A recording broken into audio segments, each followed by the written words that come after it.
Assalamualaikum warahmatullahi wabarakatuh, anak-anak. Selamat siang. Waalaikumsalam warahmatullahi wabarakatuh. Siang, Pak. Oke, alhamdulillah ya anak-anak. Pada siang kali ini kita dapat bertemu lagi nih pada mata pelajaran animasi 2 dimensi nih anak-anak. Kebetulan sekarang itu bertepatan dengan, bulan puasa ya anak-anak. Semoga semangat anak-anak dalam belajar mengenai animasi 2 dimensi itu tetap terjaga ya anak-anak.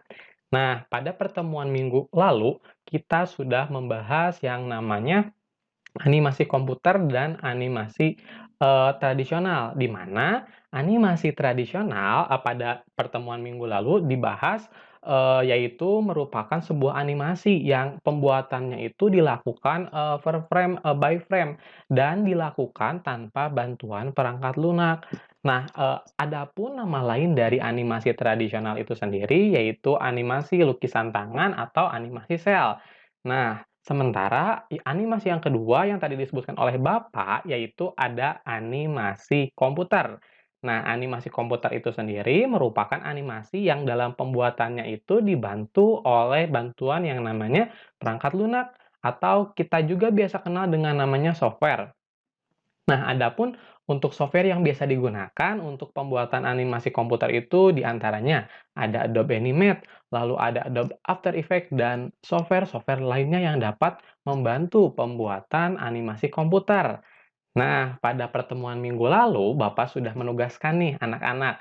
Tugasnya itu mudah sekali. Anak-anak cuma disuruh untuk menonton, menonton tayangan animasi, menonton tayangan kartun di televisi. Nah, coba sekarang Bapak akan mengetes nih hasil tontonan kalian setelah menonton beberapa film animasi nih. Coba di sini apakah ada yang bisa menebak animasi yang sebelah kiri atau yang sebelah kanan nih? Saya, Pak, mau mencoba menebak. Boleh, Nah Nabil, gimana nih? Itu, Pak, di sebelah kiri ada gambar kartun ini, Pak. Robot Musang, Pak. Doraemon, Pak. Itu saya setiap pagi, Pak, suka standby, Pak, depan TV, Pak. Nunggu tayang, Pak. Wah, betul sekali nih, Nah Nabil. Yang sebelah kiri itu ada, film kartun atau film animasi 2 dimensi Doraemon. Nah, tadi nama lainnya juga Robot Musang katanya, itu saking ngefans-nya kali ya sama Doraemon. Dan biasanya ini tuh, tayangnya itu pagi-pagi ya di hari Minggu gitu.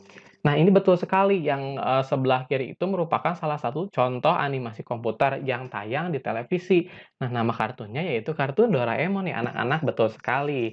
Nah, tadi Nabil udah jawab nih, pinter nih, yang kartun Doraemon. Coba yang bagian kanan itu kartun apa coba? Aku Pak, aku. Boleh Nah Rahman, gimana nih? Nah kalau yang kanan itu Pak, itu teh animasi Tom and Jerry Pak. Nah itu loh Pak yang kucingnya teh nggak pernah, kucing yang kucing sama tikusnya Pak nggak pernah akur itu Pak. Oke, betul sekali Nah Rahman, tepat. Ini yang sebelah, kanan itu adalah, film kartun Tom and Jerry, dan ini pula merupakan salah satu contoh produk, salah satu contoh karya animasi 2 dimensi. Nanti anak-anak setelah, selesai pembelajaran ini nanti diusahakan dan ya semoga nanti bisa bikin animasi kayak gini juga ya anak-anak. Nah, boleh dilanjut slide-nya? Setelah tadi kita membahas mengenai animasi komputer, animasi tradisional, dan contoh-contohnya ya tayangan di televisinya kayak gimana. Nah, sekarang, apa itu sih yang disebut dengan animasi itu secara keseluruhan, secara umum gitu.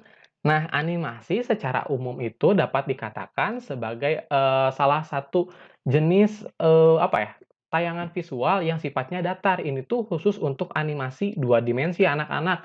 Tayangan datarnya itu dalam bentuk tampilan visualnya. Nah, dalam pembuatannya sendiri sudah disebutkan tadi ya anak-anak, animasi itu dapat dibuat dengan bantuan perangkat lunak atau disebut dengan animasi komputer, dan ada juga animasi yang bisa dibuat dengan, secara tradisional, hanya mengandalkan peralatan yang ada, misalkan mengandalkan, kertas, pensil, dan lain sebagainya anak-anak.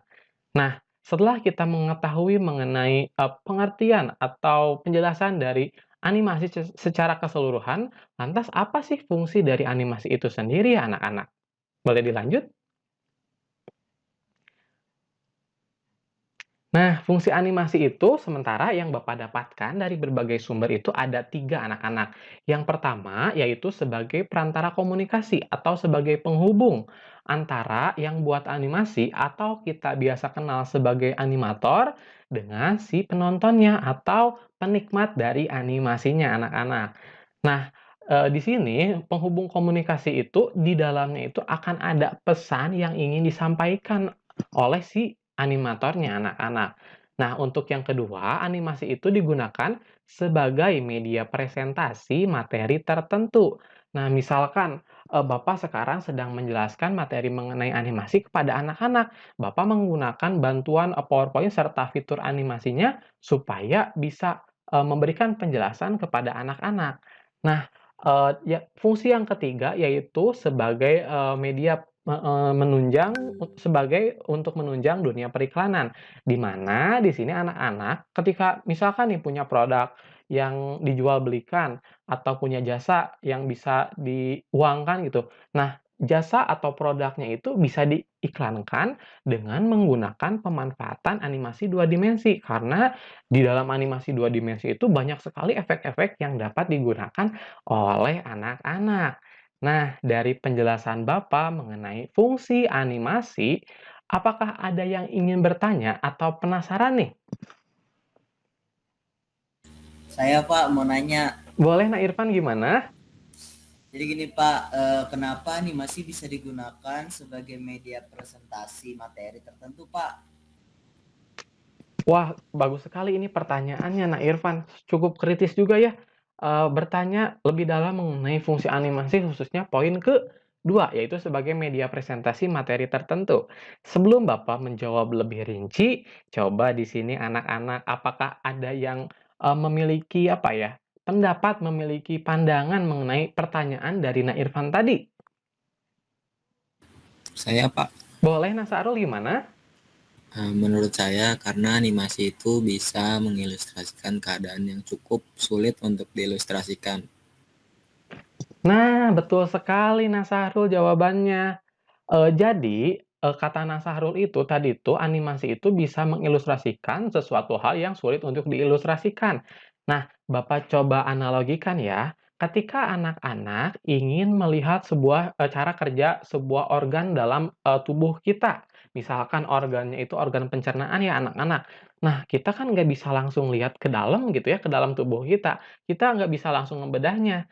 Nah, dengan bantuan animasi itu, dengan bantuan efek-efek animasinya, kita bisa mengilustrasikan, dari sistem pencernaan itu supaya nanti sistem pencernaan itu dapat dipahami oleh peserta didik, khususnya kalau dalam bidang pendidikan atau pembelajaran itu anak-anak.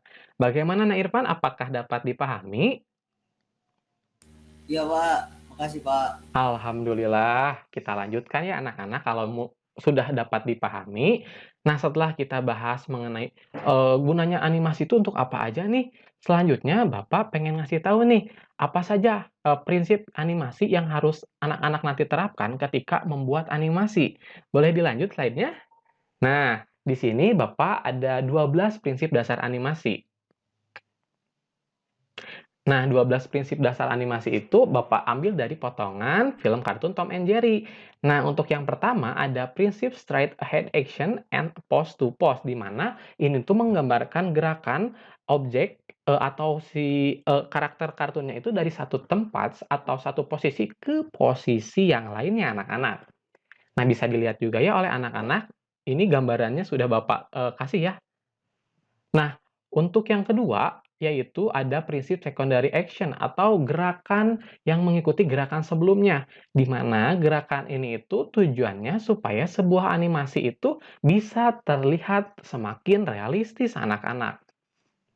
Nah, prinsip yang ketiga yaitu ada follow through and overlapping action, di mana prinsip ini tuh adalah gerakan ketika si Jerry ini tuh melompat, namun berlari, namun sebelumnya dia itu melompat dulu anak-anak. Nah, prinsip yang keempat ada prinsip slow in dan slow out, di mana dalam prinsip ini tuh ada sebuah percepatan ketika mau meluncur dan perlambatan ketika dia mau meluncur, tapi percepatan ketika dia meluncurnya. Kebalik ya anak-anak, maaf.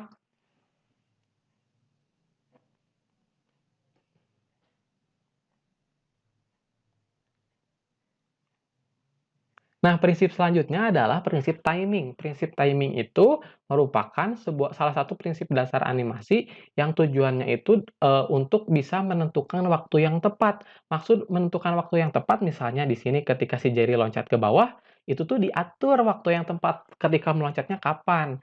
Nah, prinsip selanjutnya yaitu adanya prinsip anticipation atau, sebuah gerakan ancang-ancang yang dilakukan si Jerry ini nih ketika mau lompat. Nah, prinsip selanjutnya ada squash and stretch, di mana di sini itu berkaitan dengan, mengembang dan mengempisnya atau kerutan gitu dalam, sebuah film animasi, terutama pada objeknya anak-anak, pada karakternya gitu. Dan prinsip selanjutnya adanya prinsip staging atau prinsip sudut pengambilan, di mana sudut pengambilan ini nanti disesuaikan supaya bisa seperti pada keadaan aslinya dalam dunia nyata gitu sudut pengambilannya anak-anak. Nah, prinsip yang selanjutnya yaitu prinsip art atau sebuah gerakan, alami yang bersifat lengkung atau dapat dikatakan juga ini tuh gerakan lengkungan yang biasa dilakukan oleh karakter dalam animasi gitu anak-anak. Dan prinsip yang ke-10 yaitu prinsip exaggeration. Biasanya prinsip ini tuh menggambarkan si objek atau karakternya itu melakukan gerakan yang berlebihan anak-anak.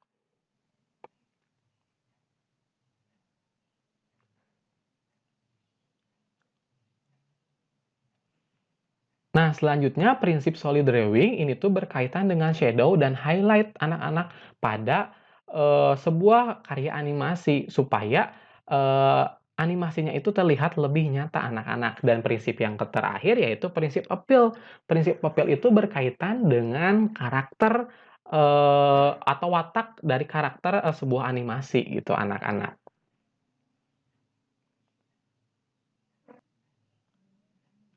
Nah, setelah Bapak tadi menjelaskan nih mulai dari, eee, pengertian animasi 2 dimensi itu apa, lalu fungsi atau gunanya animasi 2 dimensi itu apa, sampai tadi Bapak, menjelaskan mengenai, prinsip dasar animasi yang ada 12. Nah, sekarang Bapak ingin mengetahui nih pemahaman kalian mengenai apa yang sudah Bapak jelaskan tadi itu sampai mana.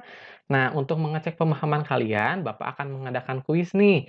Nanti kuis ini tuh dapat dikerjakan, melalui Google Form. Ini Bapak sudah lampirkan linknya ya, boleh langsung diakses ya anak-anak. Oke, alhamdulillah untuk kuisnya hasilnya sangat, memuaskan sekali bagi Bapak, di mana hampir 90% anak-anak mendapatkan nilai yang memuaskan ya. Nah, untuk, semakin lebih memperdalam pemahaman kalian mengenai animasi, boleh dilanjut? Bapak akan memberikan penugasan nih buat anak-anak. Penugasannya itu, yaitu anak-anak nanti akan melakukan analisis terhadap sebuah video animasi. Nah, nanti, video animasinya itu dianalisis berdasarkan prinsip dasar, animasi 2 dimensi, dan nanti boleh dituangkan dalam bentuk PowerPoint nih anak-anak. Udah